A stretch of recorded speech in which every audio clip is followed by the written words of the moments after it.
Hello, everyone, and welcome to the Criterion Connection. I'm Wade, and I'm Joe, and we're back. We haven't recorded in like a week or two because snow. So that's why. So we're back here doing Terrence Malick film, the very first Terrence Malick film. It is Badlands from 1973. Yep. Starring Martin Sheen, Sissy Spacek.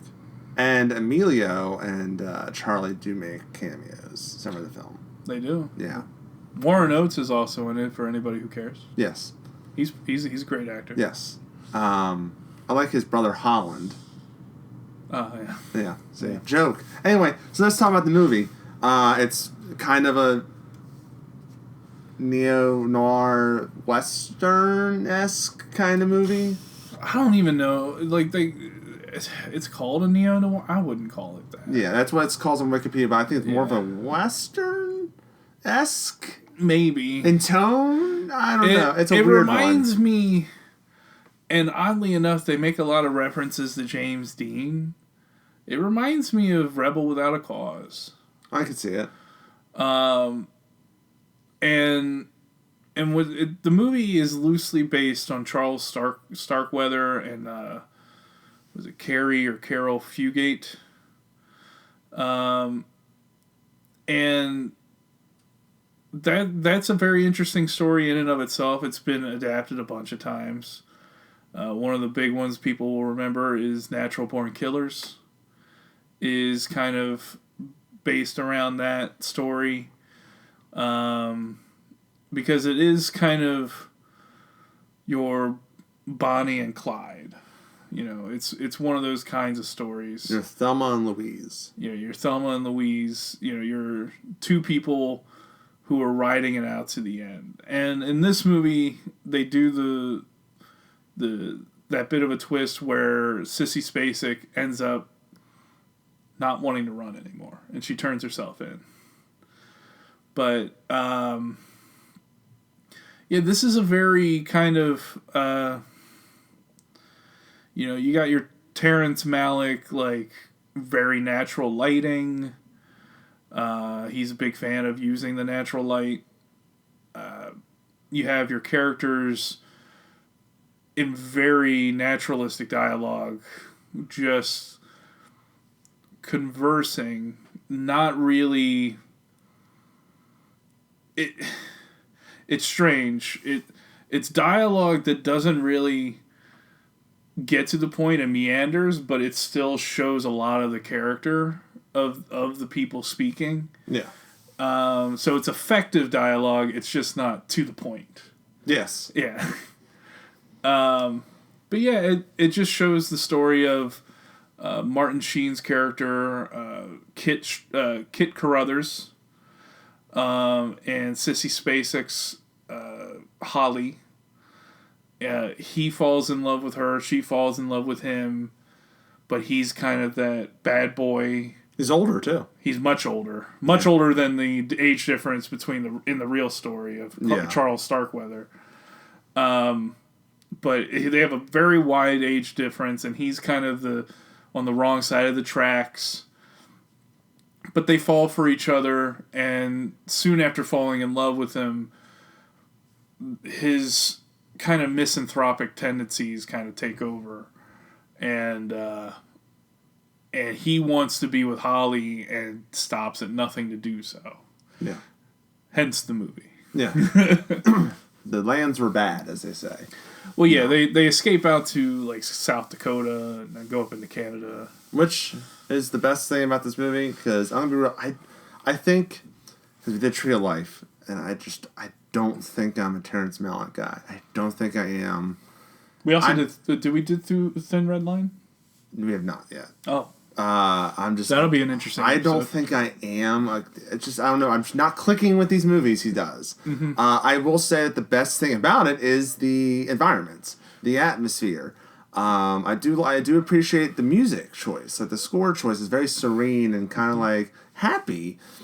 When it's like kind of tonally, it should be a very dark movie. And that's one thing I also have to praise, not just with the music, but the way he shows violence in this movie is very different.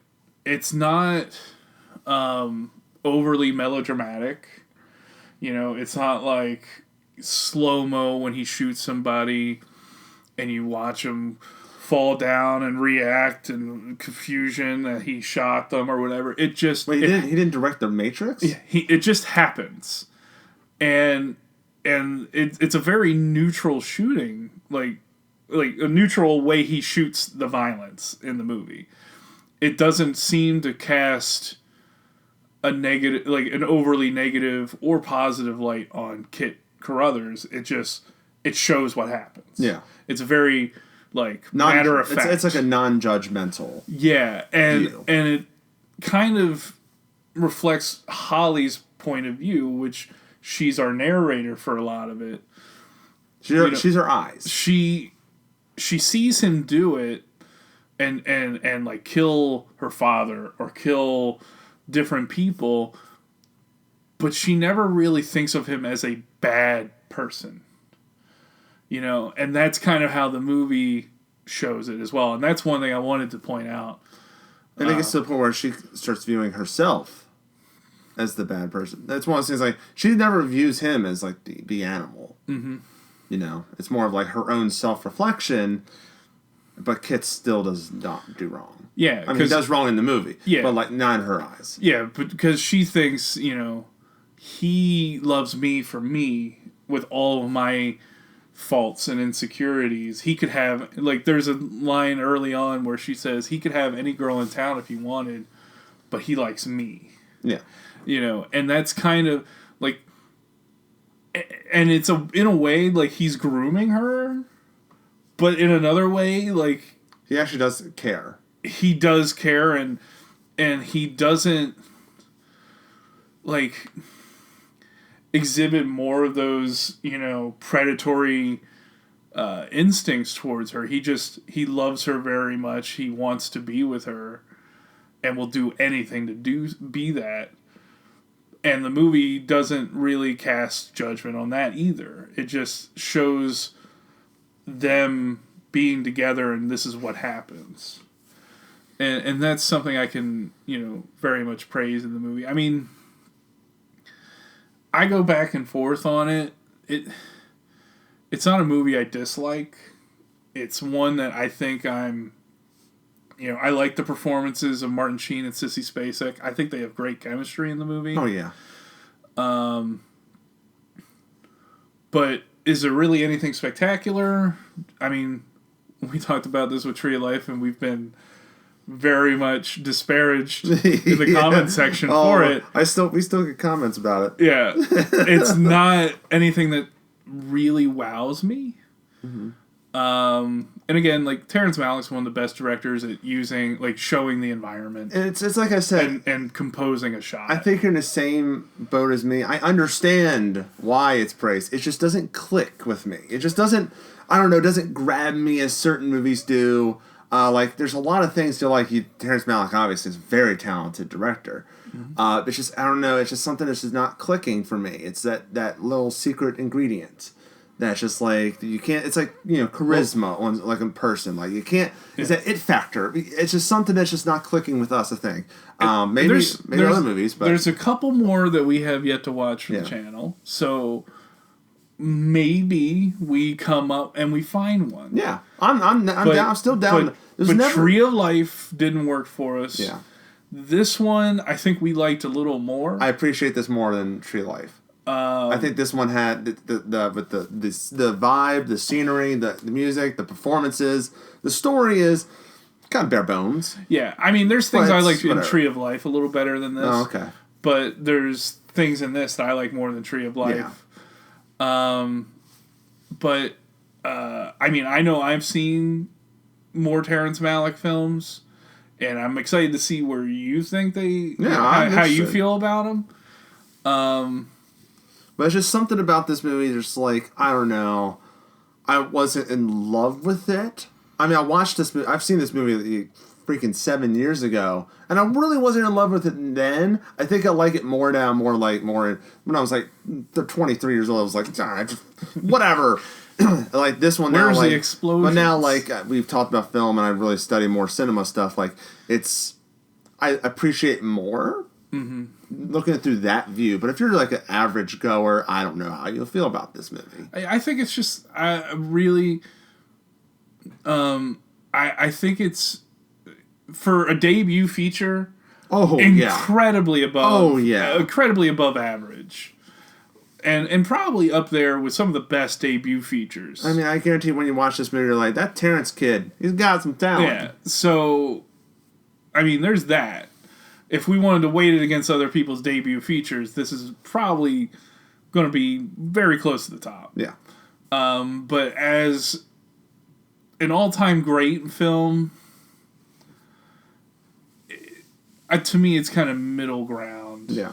I wouldn't.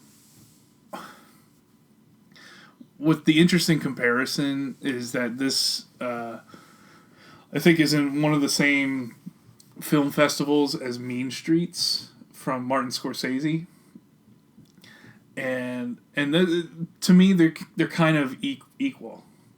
They're kind of even for me. I don't know if you've seen Mean Streets. I've seen majority of Martin. I haven't seen many of Martin's Scorsese's later films like Silence and stuff like that. But I've seen Mean Streets, and I'm also kind of very like. Yeah, it's kind of they're kind of on par for me. It's almost like they're almost where you need like it's not Mean Streets is not it ain't no Raging Bull. It's like almost there. Yeah, he's putting it together. His next one's going to be Taxi Driver, so you're like, okay, Martin's on his way up. Yeah. Terrence in this one, again, same kind of level, and again, you could argue this puts Terrence Malick ahead of Martin Scorsese at the time because Terrence Malick's coming out swinging at this. Yeah. Mean Streets is Martin Scorsese's like what, second, third, fourth movie? I think it's like a second film. So there's that if you want to do that comparison. But I'm excited to see what else. Like we have yet to see Days of Heaven, and we have yet to see Thin Red Line. Apparently, I've seen it already, but I think it'd be really interesting to do that for the show at some point. Yeah, I think overall. Okay, so I guess we gotta ask. Yeah, would you recommend it?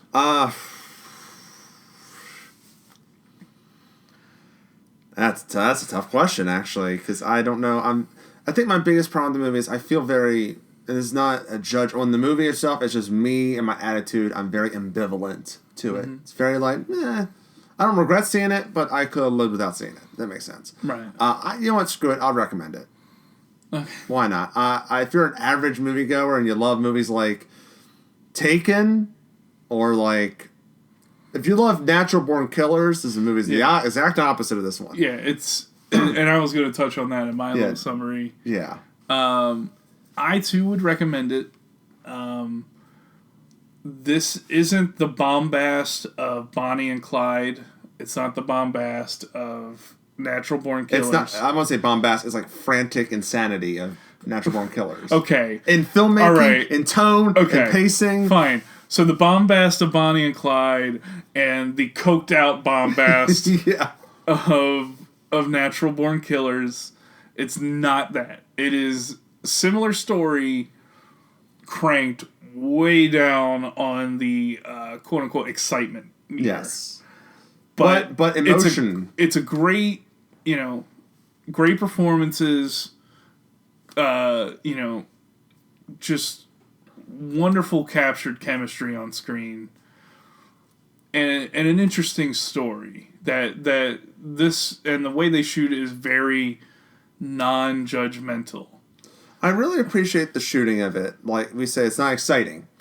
That's one thing I'll praise about it is it's taking a trope that was Death Wish around this time, or it's just like we gotta get to the action and all that stuff. Like Death Wish is a lot later. It's like similar movies. We gotta pull back a little bit and focus on the characters and not the actions. Right. I appreciate that a lot. I will say that if you want something different from the classic action thriller on the run film, this is one you have to check out, I think. Yeah, and it's very much kind of a character study and kind of seeing how two people can end up in that situation. Because a lot of times I think the media will demonize especially in the case of a Charles Starkweather, they'll demonize him and say the girl was manipulated. Like, this is very matter of fact, and you can legitimately see how his charm worked on her, and they legitimately care for each other. Yeah, and the charm wasn't, he was purposely, it wasn't like a Charles Manson where he's purposely manipulating her. Right. It just so happens he's subconsciously manipulating her. Yeah. But he's not doing it on purpose. So I would recommend it as well.